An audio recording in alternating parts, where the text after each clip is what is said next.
Hey, it's Zenless Gotcha here, and in today's video, we're talking about how to build Ellen Jo herself. In the 2.4 update, Ellen Jo is getting her run back, and she's my favorite character, and I always want to make build guide videos for Zenless Zone Zero, so it's might as well start with my favorite. I'm not too well at these, but I can only get better over time, and practice makes perfect, so let's practice. So starting off with Ellen Jo's weapons. Her signature, Deep Sea Visitor, is her best engine. You can't get better than that. You want the damage from it. Second best option for Ellen Jo, the Mirrored Eclipse. It's another S rank limited time engine that belongs to Hugo. Amazing for Ellen Jo.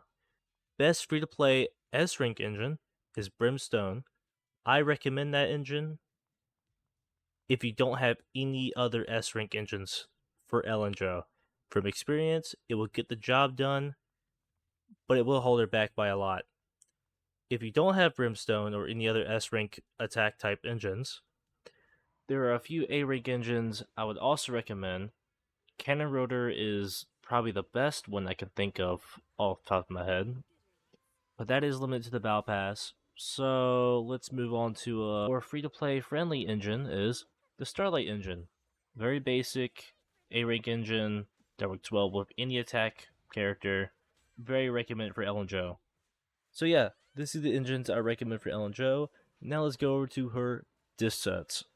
For Ellen Jo's disc sets, I would recommend the 4-piece Woodpecker Electro or the 4-piece Polar Metal 4-piece set. These two sets are very good in Ellen Jo, and they can vary in damage depending on the teams you have for her. For 2-piece sets, if you have Woodpecker Electro, I would recommend 2-piece Polar Metal, 2-piece Puffer Electro, and 2-piece Branch and Blade. Those three are really good for Ellen Jo, and it doesn't matter which one you pick, they're all good. If you have Polar Metal 4-piece set, the best 2-piece sets would be Woodpecker Electro, Branch and Blade, and Puffer Electro. For Disc 4, you want Ellen Jo to have crit damage as her main stat. For substats, you want crit rate, attack percent, attack base, and then pin. Crit rate is a very important stat, so I would recommend trying to get a high crit rate as a substat for that disc. Disc 5, you want ice damage percent, substats, crit damage, crit rate, attack percent, and attack base. High crit rate, high crit damage. For Ellen Jo's 6th slot, you want attack percent.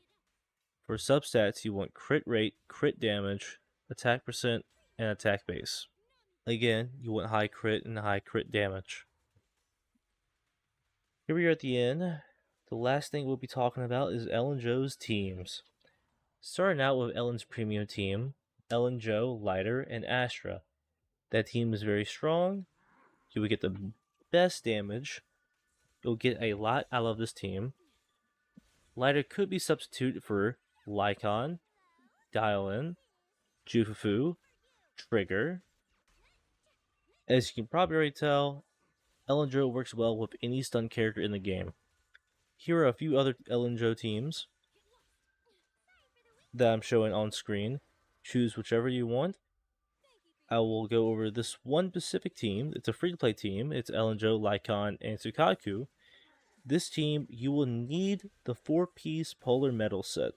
If you don't use the 4-piece Polar Metal this set, you will be losing out on a lot of damage. I don't have anything else to say about Ellen Jo's teams. If you stayed for this long, thank you for watching my video. Please like, comment, subscribe. Tell me what I could do better. Tell me what I could change. Tell me what I could add. And tell me if I got anything wrong. Because, no, you learn something new every day. Should I add a combo guide for Ellen Jo? Should I go into more depth in her kit? Should I go more depth in detail about everything, really? Because I could have gone more in depth with the engines, with her disc sets, with her teams. But this was be a quick guide just to help people get started out. Thank you for watching, and I'll catch you in the next video. Goodbye.